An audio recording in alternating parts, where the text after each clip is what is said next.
બનાસકાંઠા જિલ્લામાં પણ કોંગ્રેસે ઉમેદવાર જાહેર કરી દીધો છે ત્યારે લોકસભા બેઠક માટે વાવના ધારાસભ્ય ગેનીબેન ઠાકોરને ઉમેદવાર તરીકે જાહેર કરાયા છે ત્યારે આજે વહેલી સવારથી ગેનીબેન ઠાકોર ધાર્મિક પ્રવાસે નીકળ્યા। બનાસકાંઠામાં કોંગ્રેસ પણ ઉમેદવારની જાહેરાત કરી દીધી છે અને વાવના ધારાસભ્ય ગેનીબેન ઠાકોરને લોકસભાની ચૂંટણીમાં ઉમેદવાર તરીકે જાહેર કરતા આજે ગેનીબેને વહેલી સવારથી જ ધાર્મિક પ્રવાસે નીકળ્યા હતા।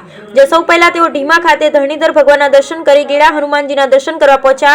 ત્યારબાદ અંબાજી જતા રસ્તામાં કોંગ્રેસ કાર્યાલય ખાતે આવતા કોંગ્રેસ આગેવાનો અને કાર્યકરોએ તેમનું ભવ્ય સ્વાગત કર્યું હતું તેમજ ગેનીબેન ઠાકોરને જીતની શુભેચ્છા પાઠવી હતી।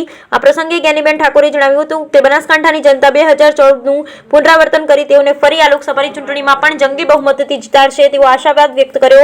આ સિવાય તેમણે ચૂંટણી દરમિયાન કોઈ વર્ગ વિગ્રહ ન થાય તે માટે પણ લોકોને અપીલ કરી હતી અને આ ચૂંટણીમાં બનાસકાંઠા જિલ્લાની 18 આલમ સ્થાનિક પ્રશ્નોને ધ્યાને લઈ મતદાન કરશે અને તેમની બહુમતીથી જીતાડશે તેમ જણાવ્યું હતું। Bureau report Barthakkar Deesa Banaskantha.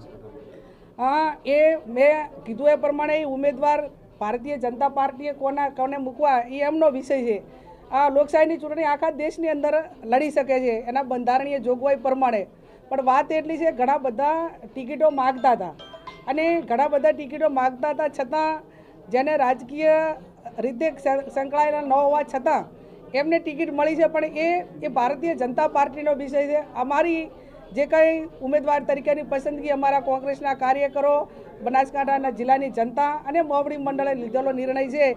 એટલે એ જે ઉમેદવાર બને હોય મેદાનમાં, અંતે લોકશાહીની અંદર સર્વોપરી મતદારો રહેતા હોય છે અને મતદારો જે નિર્ણય લેશે એ અમારા કાર્યકરો એ એમની વાત મૂકશે, અમે અમારી વાત મૂકશું।